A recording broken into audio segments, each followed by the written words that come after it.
Proof ছাড়া এইভাবে ধরলে আপনি পারবেন? প্রুফ নিয়ে আসেন, তারপরে ফোন নিয়ে যাইয়েন। আর ভাই প্রুফের কি আছে? আমি ওনার উপকার করছি, এটা কি দোষ হইছে আমার? আপনার আইমিআই নাম্বার আছে না, ওটা দিয়ে কেস করেন যান, কিন্তু এই জায়গায় ঝামেলা পাকায়েন না।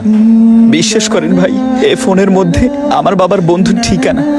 আমার বাবা দুনিয়াতে বেঁচে নেই ভাই। এই ফোনটা যদি আমার কাছে না থাকে, আমি আমার বাবার বন্ধুর কাছ পর্যন্ত পৌঁছাতে পারবো না ভাই। ভাই প্লিজ ভাই, আমার ফোনটা আমার দিয়ে দেন ভাই। ভাই আপনারা তো ইমোশনাল ডায়লগ শোনার মতো সময় আমার নেই। এই ফোন আপনার না, আপনার কাছ থেকে আমি নিনি। আর আপনার কোনো কথার কৈফিয়ত আমি দিতে পারবো না। ভাই আমার মানিব্যাগটা রাইখা দেন ভাই, তবু আমার ফোনটা আমার দিয়ে দেন। আরে ভাই আপনার মানি ব্যাগ দিয়ে আমি কি করবো? ফোনটা আমার ফোন, আমার ফোন আপনার আমি কিসের জন্য দিতে যাবো? এটা আপনি আমাকে বলেন। আমার ছবি দেখতে পাচ্ছেন, এটা আমার ছবি, আমার ফোন আপনার আমি কিসের জন্য দিতে যাবো? থাক ভাই, ভাই আপনার কথাও ভুল হচ্ছে। আপনি কেস করে দেন, তাহলে ফোনটা পাবেন না। এখানে ঝামেলা পাকায়েন না।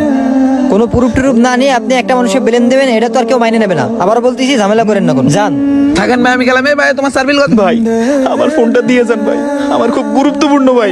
কিরে তুই তো আমার গলা তলে কে? তোর এত বড় সাহস? ভাই শুধু তোর ফোন খাইছি, এখনই কিন্তু তোরে খাইনি। এবার যেন তোরে সহ খেয়ে দিয়া না লাগে। যা সর। রেল স্টেশন বলেন আর বাস কাউন্টার বলেন, কোনো জায়গায় যদি কোনো অপরিচিত ব্যক্তি কোনো কিছু খেতে দেয় অথবা কোনো কিছু চায়, ভুলেও নিবেন না এবং দিবেন না। তা না হলে কিন্তু আমার মতোই বিপদে পড়বেন। তাই নিজে সাবধান হন এবং অন্যকে সাবধান করতে ভিডিওটি বেশি বেশি শেয়ার করুন। ধন্যবাদ।